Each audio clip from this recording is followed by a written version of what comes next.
Good evening and thank you for joining us on Sunday Interview. I'm your host, Grevazio Zulu. One of the biggest stories on the economic front currently is the introduction of sales tax and scrapping off of value-added tax, VAT.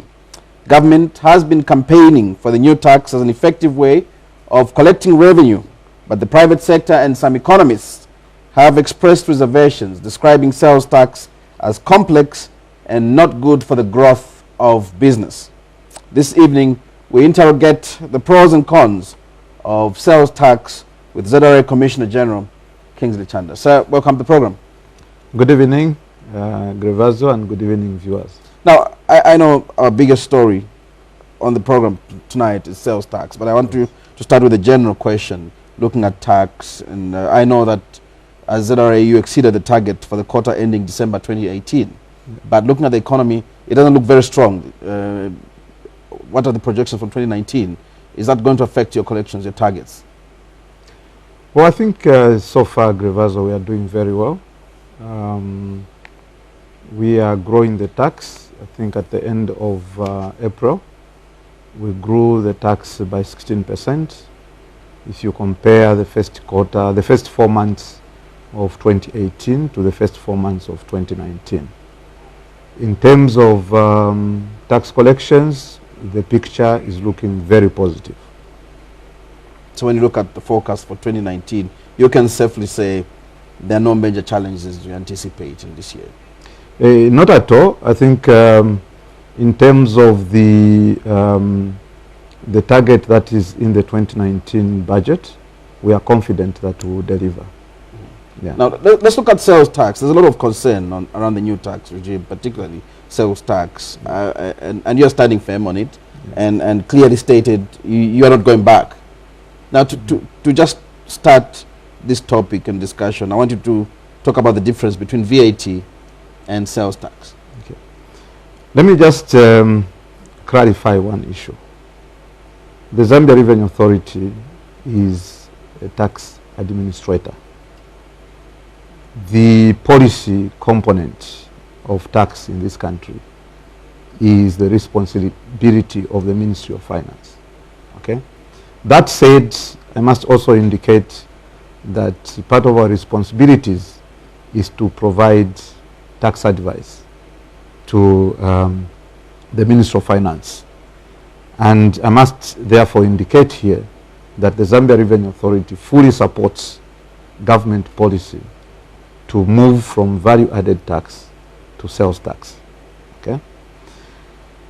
VAT is a tax that is collected on value addition in the value chain. Okay? While sales tax is collected on the sales price. The major component of VAT is that it recognizes the value addition as goods move from the wholesaler to the, from the manufacturer, wholesaler, retailer to the consumer. While sales tax is collected at every point in the value chain. Okay? So, in short, the basic difference is that while VAT has a credit mechanism, sales tax does not have. However, let me also indicate right from the beginning that what we have, what government has proposed is not the traditional sales tax of the 1800s or 1990s. It is a tax which takes into consideration the advantages of value-added tax and the advantages of sales tax, and removes all the leakages, tax revenue leakages associated with value-added tax. I know that's one of the criticisms that you've received, that you're taking back the country to dark days and dark ages when we had sales tax, which you abandoned as Z.R.A. 23 years ago. It actually pains me when I hear those sentiments, especially when they are made by people who have been to school, people who have been in business for a long time. And immediately, Grevazio, you hear anyone saying that, just know that they have not read the sales tax bill. The sales tax bill that has been proposed is not the traditional sales tax that existed 23 years ago. It's completely different. In fact, the actual description of this tax that we are talking about is a goods and services tax, GST. That's what it is. Sales tax probably is an issue of nomenclature, what you call it. But in tax administration, the detail is in the act. And when you look at that act, Act number 7 of 2019, it is very clear that what we have is a hybrid between sales tax, the traditional sales tax, and VAT. The current sales tax that has been proposed has all the zero rating that existed under the value added tax, the cap 331 of the laws of Zambia. It has all the exemption orders. It has all the deferment schedules. Okay? That never used to be the case under the traditional sales tax. So you see all the good things that are currently existing under the value added tax being migrated to the sales tax bill. Now, yes. People will still ask you, when you talk about the hybrid tax, are we getting this from anywhere? Is there other country that is doing it? Where have we benchmarked it? First, let me indicate that Zambia is not the only country in the world that will implement sales tax. You may be interested to know that a lot of states in the United States of America are actually on sales tax. As a hybrid? No, not as a hybrid. Of course, there are certain components that we have looked at, which we have borrowed. Canada is on sales tax. Okay, Australia is on sales tax. Okay, what we have done, and which people must be proud of, is government has looked at the exact realities in our economy, the exact details of how our economy is operating, and decided to come up with a tax that accommodates those unique characteristics of our economy.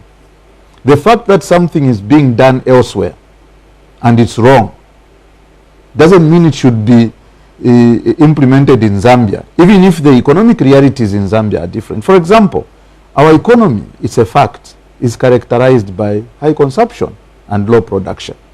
We have a very lean manufacturing base, and it's documented that value-added tax works well in an economy where there is value addition. In this economy, there is very limited value addition. So yes. Where did VAT go wrong? VAT? What are the problems with this tax that has been in existence for over 2 decades? Yeah. We're only realizing now that the tax is as you can see, the graph is on the screen there. Yeah. The tax, we're realizing now that it's not working. Yes, I mean, as you can see from the graph, ideally, any tax must grow as the economy is growing. If you look at this graph that depicts the performance of VAT from 1996, you should have seen a graph in terms of net collections going up. Okay? But what you are seeing, if you look at that graph, is that the tax has been going up and down, while the refunds have been growing. Okay? As a result, the contribution of the tax to GDP has remained stagnant, and in some cases has actually been very, very low. It started from about 7%, going to as low as 5%. Now it's up to 7%, towards 8%, because of the measures that we took in 2017. You may recall that in 2017, government took very radical measures in VAT.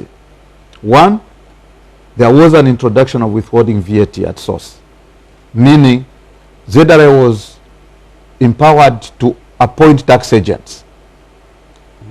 And during that process, a lot of companies, especially mining companies, including government, were appointed as tax agents. And believe me, Gravazo, the tax in 2017 grew by 6,000%. Now, that does not happen in a normal in a normal economy. 6,000%. Why?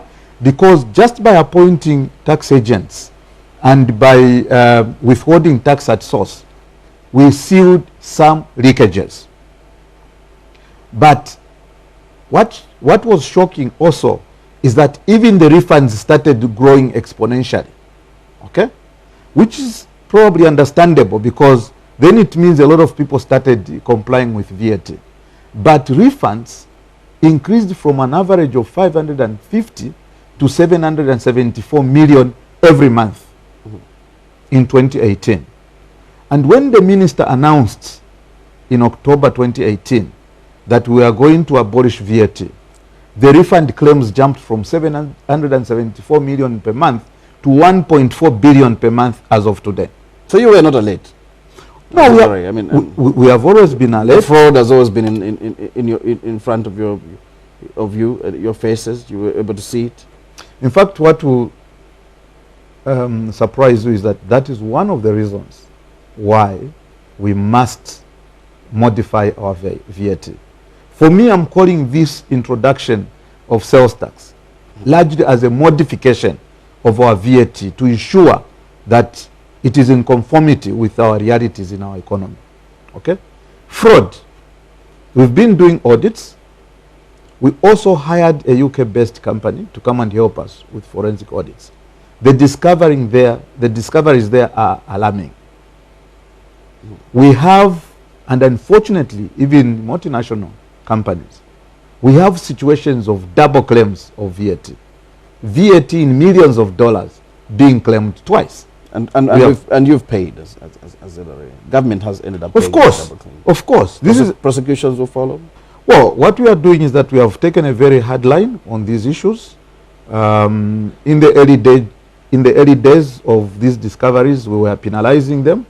But I think we need to take a different tangent by ensuring that those that did this and where we established that it was deliberate must be prosecuted. And we will pursue some of those cases. You have the business community and private sector saying, well, VAT just worked as well as they anticipated it, and they don't expect you to fix it because it's not broken.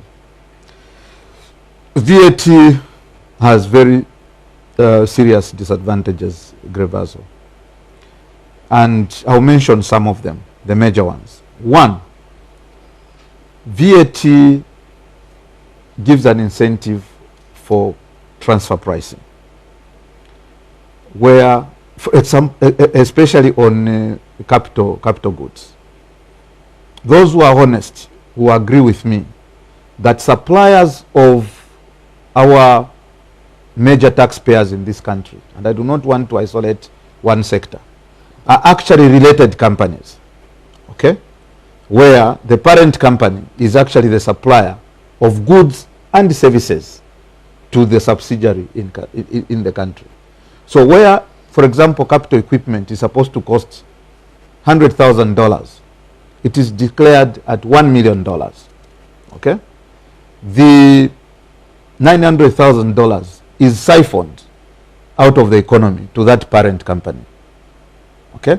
Now, that company doesn't mind, because even if they pay VAT on $1 million, the government will still refund them. But they would have taken out 900,000 out of the economy. But that does not end there. That $1 million is now declared as capital injection in their project. The real value of that capital is what? 100,000, you remember? But the declared value is $1 million. And on that, they start claiming capital allowances. The effect of claiming those capital allowances is to reduce the profitability of those companies. That is why, Gravazo, in this country, and probably the only country, where companies have been declaring losses for the last 16, 17 years. And these are the mines in particular? Mostly. It's a scam. Yeah. It's a scandal, and it's happening right under your nose. Well, this is why we have to take these steps. This is why we need to look at what has been going on and say, how can we do better and increase the benefits to our country? Don't you think it's taken too long? 16 years we've watched no declaration of profits. Well, I don't know whether putting that question to the right person, because as I said, that's why I made that disclaimer at the beginning of this interview. You can only advise. We are administrators. But the good thing is the government has now decided to do something about this, because these are assets that belong to the nation. Okay? You cannot have a company that has never paid company income tax for the last 16 years. They have been declaring losses, and they actually even go to announce that they are doing another 2 billion investment in a loss-making business. There's definitely something wrong. But VAT as a tax also contributed that significantly. The other disadvantage of VAT is that you basically create a financing facility for the business. I'm sure you have heard situations where companies are telling their employees that we can't pay you because we have not received our VAT refunds. We can't pay our suppliers and so on. You know, you create that dependence on VAT, and then with very weak capacity on the part of the administrator, on the part of Z.R.A, and it has been weak, we are just building it now. You have a situation where VAT actually just starts financing companies. And that is totally unacceptable, because what you are saying is that government starts financing business, private companies. Okay? And with the challenges that we have at the moment, where the fiscal space has basically shrunk, and there are all these competing needs. We have debt servicing, we have salaries, we have operations, and so on. You know, it becomes very difficult for the government to meet those VAT refund obligations. So in the process, you start having accumulation, and that accumulation is domestic debt. So for us, what we are saying is that to government, if this is not your money, don't collect it. Leave this money as working capital for the private sector, so that when the private sector pay their tax, it is a final tax and government can use it. Without really bothering about refunding. Yes. Now, here's the bigger challenge, is that the biggest problem you've had is the mines. Paying less taxes and claiming more, huge sums. And the argument is, couldn't you have just fixed that component in VAT without really changing the tax to sales? No, not really. I think it is unfair to actually say that the VAT, the major problem was the mining companies, or is the mining companies. I think it's the entire economy. As I said, VAT works well in a country where you have adequate value addition. Okay? In our setup, where our value addition is limited. Let's take the mines, for example. Over 90% of the minerals that are produced are exported. Okay? Why? Because we do not have industries that add value to those minerals, except ZAMEFA. And I'm aware of a few that are coming up, dealing in transformers and so on. But over 90%. Now, according to the VAT Act, all exports are zero rated, meaning there is no VAT that is charged on exports. And that is not just for mines. Even non-traditional exports, like our cement, our soaps, and so on, sweets that we export to mining, neighboring countries. Those are zero rated. What that means, Gravaso, is that all the VAT that was paid during the production of those goods must be refunded 100%. Okay? So if you take mining companies, for example, I'm saying this because you have given it as an example. As an example, yes. Mining companies are supposed to pay 3 major taxes. Okay? The company income tax, the mineral royalty tax, and the VAT. Because they are net exporters, they don't pay any VAT. All the VAT that they pay gets refunded. The company income tax they don't pay because most of them declare losses. So the only tax that they pay is mineral royalty tax. Okay? In terms of 2018, for example, their total revenue contribution to GDP as a sector, the mining sector, direct contribution. When I say direct contribution, I'm not including the pay-as-you-earn that is paid by their employees, was 2.3% of GDP. 2.3%. In terms of our total tax collections, they only contributed 13%. Now, that is your major economic activity. Of course, there are other spillover effects in terms of employment, suppliers, and so on. You cannot dispute that. But as a direct contribution to the treasury, that is what the mining companies paid. And this is because of the way the VAT was structured. But this also applies to other exporters. Okay? So just fixing the mining industry, I mean, just fixing the VAT issues in the mining industry was not going to be adequate. It is important that we do it, throughout the economy, because one advantage that this sales tax will do is that it will expand the tax base. You are going to have more people getting into the tax net, because one of the things we have done, if you read the act, is that we have lowered the threshold from 800,000 per month to 500,000 per month per year annual turnover. Now, still on this same tax, VAT has been defended and was defended as a very simple tax to deal with a lot of benefits, propping up manufacturing sector. It's also known to encourage exports. But you've suddenly just abandoned it. No. Forgone all these advantages that made it popular, a popular decision. Yes. Grevazo, this is what I'm saying. Anyone who says that, it means they have not read the act. They have not read Act number 7 of Sales Tax Act number 7 of 2019. They have not read it, because it does exactly that. We have a very detailed exemption list. Okay? The beginning point is that all the exemption provisions that were under the VAT Act, Cap 331, have been migrated to the Sales Tax Act.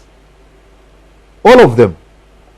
And in addition, in consultation with the various stakeholders, including the Zambia Association of Manufacturers, the Chamber of Mines, Z.R.A, there is an addition 1,045 products that have been added to the exemption list.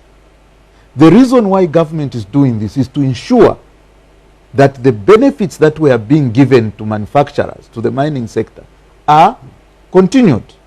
And more importantly, just as exports are not taxed under VAT, they will not be taxed under sales tax. And so that's why I'm saying it's a hybrid. We have not abandoned all the good things in VAT. They are still there. What we have done is to bring in measures to stop revenue leakage. And concerns that products will be more expensive, the consumer will eventually suffer. That's why we have the exemption list.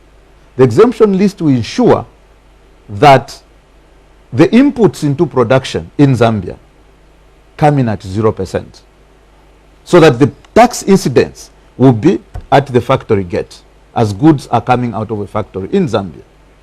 Number two, government has also proposed a differentiated rate where the imports, finished products, imports do not just attract 16% as they are attracting now, but they will also continue to attract SATAX at 5%. The whole idea is to ensure that locally produced goods remain competitive. Okay? All these other things, Grevazo, which may lead to an increase in prices and so on, are a matter of marketing strategy. If a manufacturer will maintain five middlemen, okay, before their goods reach the final consumer, yes, the price will be higher. More. Yes, and they will be uncompetitive, and they will lose market to importers who may have two-staged value chain. So it is very important. This is a structural change. It's a major change. It's a major shift in our taxation policy. It is also important that businesses also look at the way they do business. So if you have cousins, nephews, and uncles in your value chain, in the distribution chain, you may have to cut off some of those so that you remain competitive. But government has recognized that, and that is why they have proposed a differentiated rate, between imports and locally produced a long goods. list of exemptions. Now, There's a lot of anxiety among the business community, concerns, genuine or not genuine, but what are you doing to calm the nerves, to ensure the takeoff is smooth? Yeah. That's why I'm here. One of the reasons why I'm here, Grevazo, is to explain and allay those fears. But more importantly, our minister, led by the minister herself and the Secretary to Treasury and his team, they are going around the country to explain the details of this new tax. Okay? But let me also indicate here that between now and the time that Parliament will finally decide on the bill, in terms of the rates, in terms of the exemption list and all the details, between now and that there is an opportunity for the business community to submit their observations. And if they are taken on board, they can influence the direction. But as it is now, we have a bill with all the details, and I would just encourage, instead of just hearing stories on social media and from outspoken people, and some of them against government and so on, it is very important that the business community spends time to read and analyze the bill. This is not a traditional sales tax bill. Neither is it a traditional VAT bill. It's a bill that combines the benefits from both tax systems. The concerns, what are the major concerns coming out of the private sector, the business community? You've been engaging them. I know you've had public engagements with them. Honestly speaking, it is surprising. We prepared a very detailed PowerPoint presentation. We have done flyers and so on. The whole thing has been reduced to 2 issues. Okay? Just 2 issues. One, the details of the exemption list. The private sector feels that most of the things have not been included. Okay? 2, there is a cry over the rate. They feel that 9% for domestically produced goods is too high. Okay? So those are the 2 things. For me, that's my, so far, the engagements that we have had. We have had Lusaka, we have done Mongo, we've been talking to the associations on a one-to-one basis.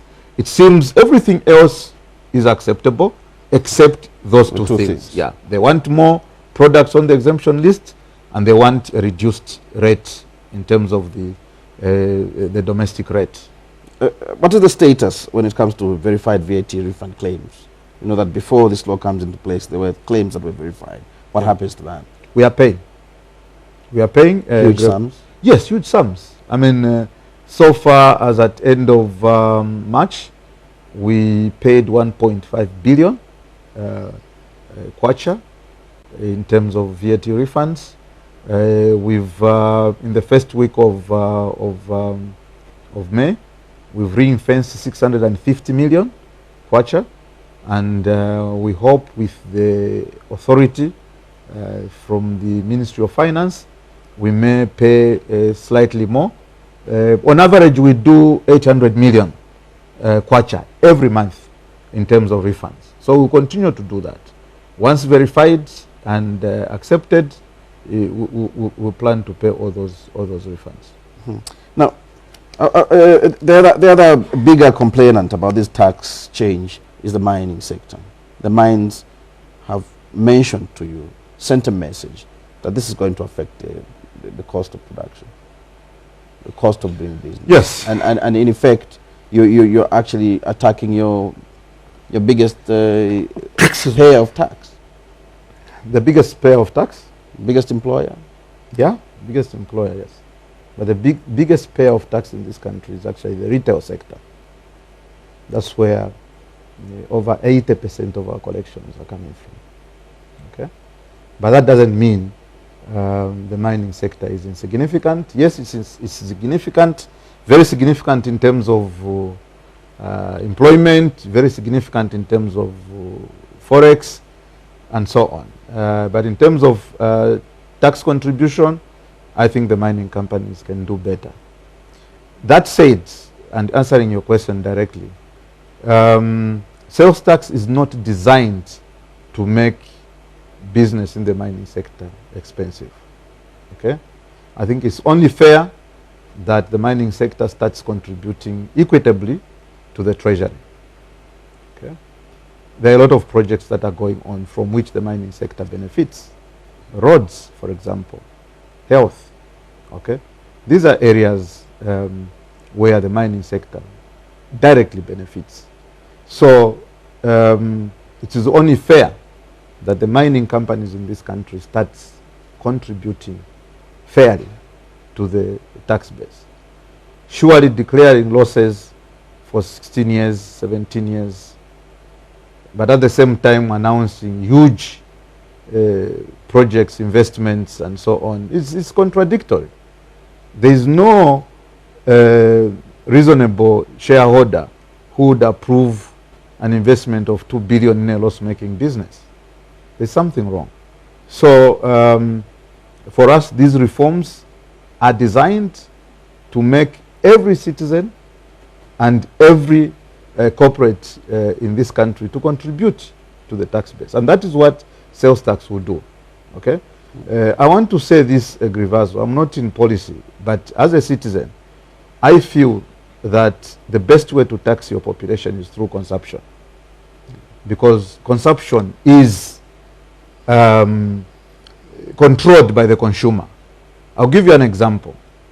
If you take alcohol, you pay VAT, you pay excise on alcohol, and it's quite high. I think it's about 85%.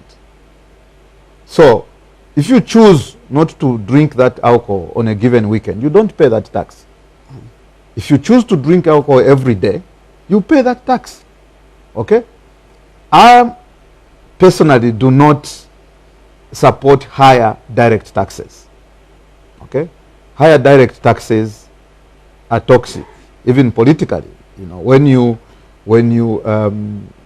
pay somebody 10,000 kwacha as a pay salary, and then you go back and get 40% of that as tax, and they go home with 6,000 kwacha. It's annoying, isn't it? Do you think Zambians are paying too much tax? Maybe? Well, and this sales tax may just increase. No, I think here is the strategy. The strategy is that when we improve on our collections of consumption taxes, okay, and as I said, it's the best way of taxing your population. Why? Because everyone who consumes anything that is taxable pays tax. That's the beauty of consumption. And that's why I was saying sales tax will actually increase the tax base. Because through consumption, except for goods that have been exempted, and you remember I said all the exemptions under VAT have been taken on board. People have been saying now meal meal will be expensive. Meal meal was not subject to VAT. It was zero rated. And it is still zero rated under sales tax. All the baby foods, medicines, agriculture inputs, everything that was zero rated under VAT, under VAT will still be zero rated under sales tax. So those fears are not correct. You know? So, but for those products that will be taxable, it is a consumption tax. When you enter ShopRite, you buy something, ShopRite will immediately send a signal to Z.R.A. Okay? As you are aware now, we have fiscalized. We are monitoring these transactions real time. Immediately you buy something, so ShopRite will tell us. It's not ShopRite who will be paying that tax. It is actually you, the citizens. Okay? Now, when you have efficient consumption taxes, I think at some point there must be thinking around what we do with direct taxes. And it will be prudent for citizens or even for Z.R.A. to propose to government to relook at direct taxes so that we increase the disposable income for citizens. Okay? So that the citizens have a choice of what to consume and when to consume. If it's a very, very good tax, like as you put it, why is there a delay in launching it? Well, a delay is because for any tax law to take effect, for any new tax to take effect, it must be legislated. And in terms of legislation, there is a process.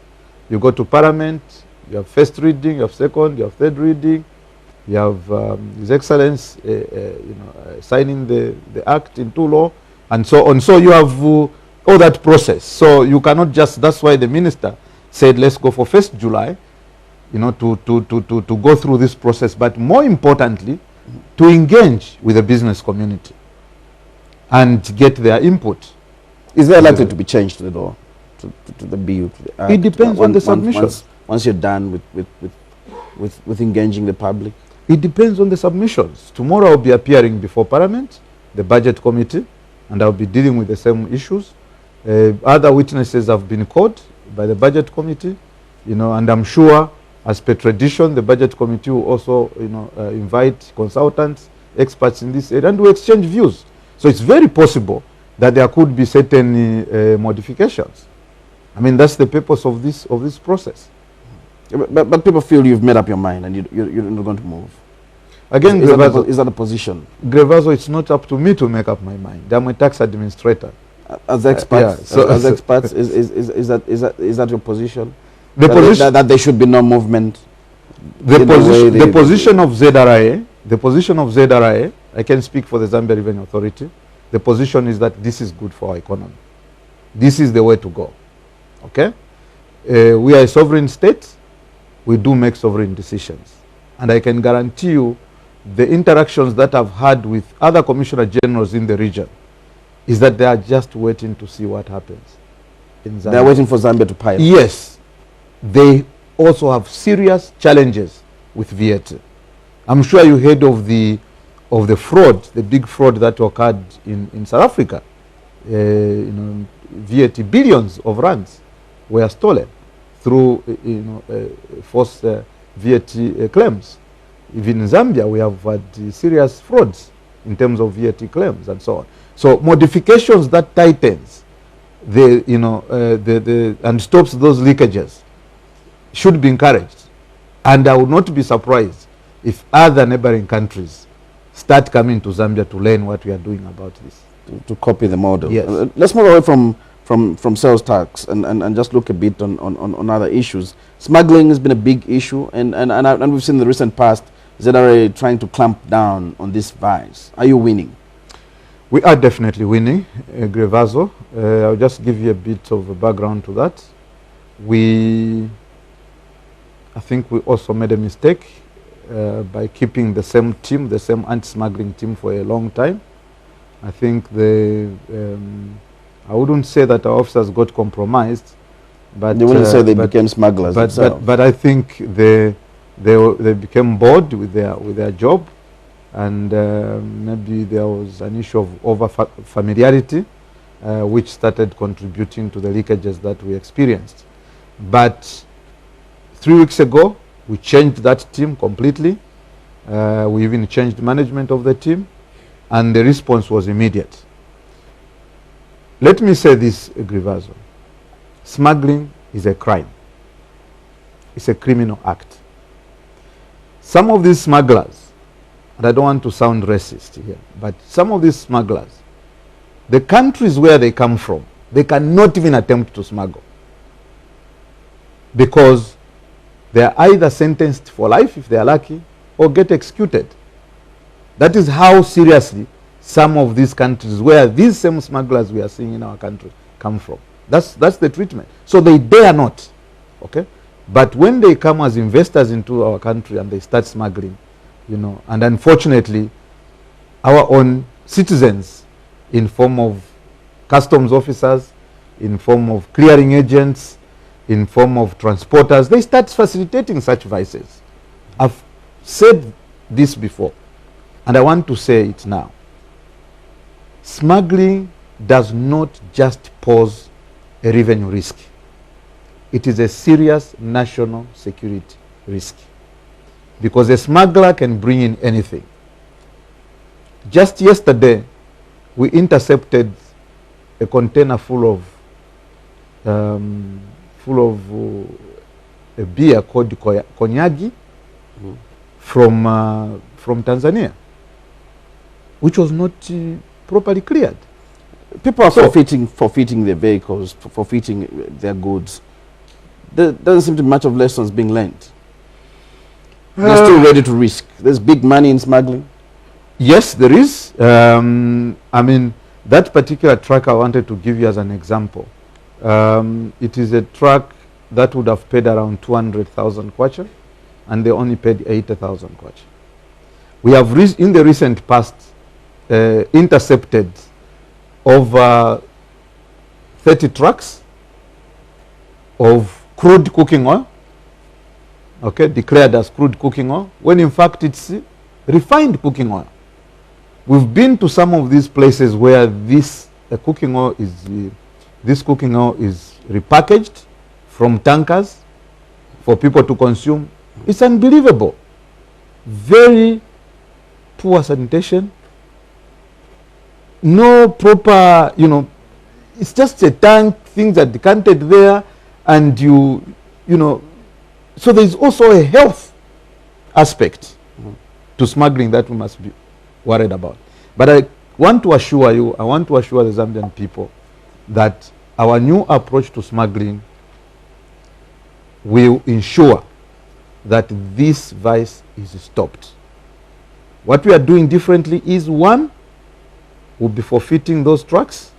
The owners of the trucks have recourse to claim from the smugglers. We are revoking licenses for clearing companies, okay, and possibly prosecuting them.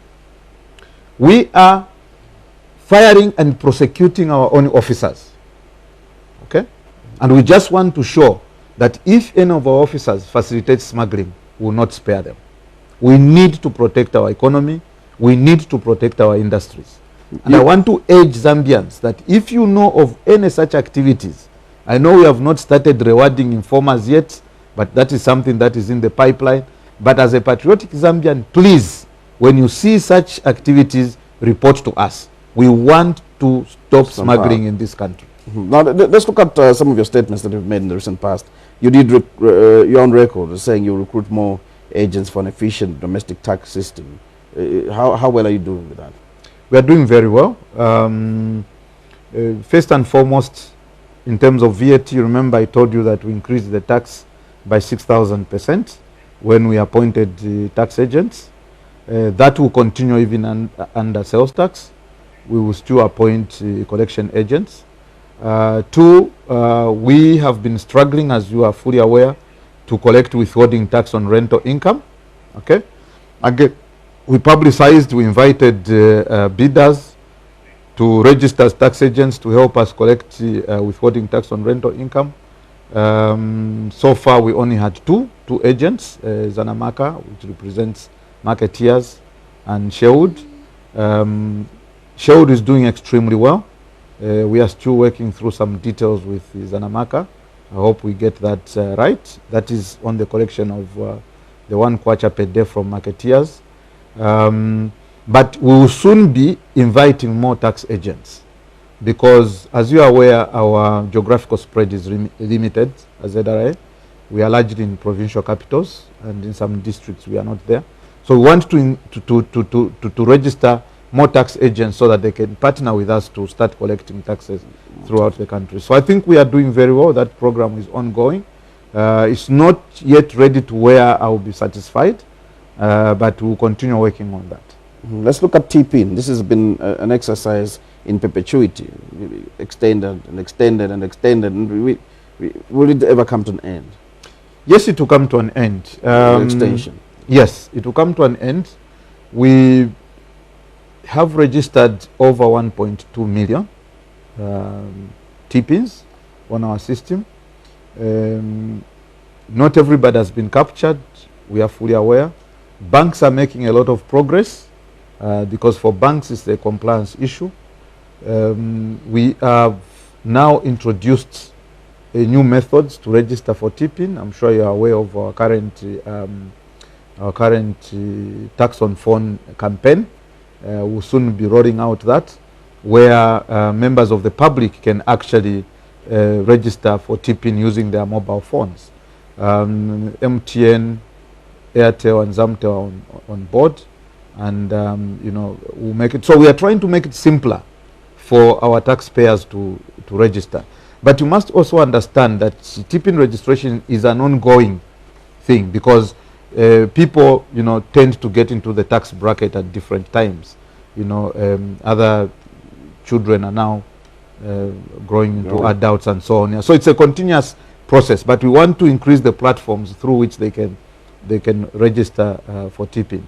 But more importantly, we are also working with the institutions like ZESCO, PACRA, you know, all these critical government institutions involved in the registration of business, to ensure, including RATSA, to ensure that nobody transacts with them if they are not tax registered.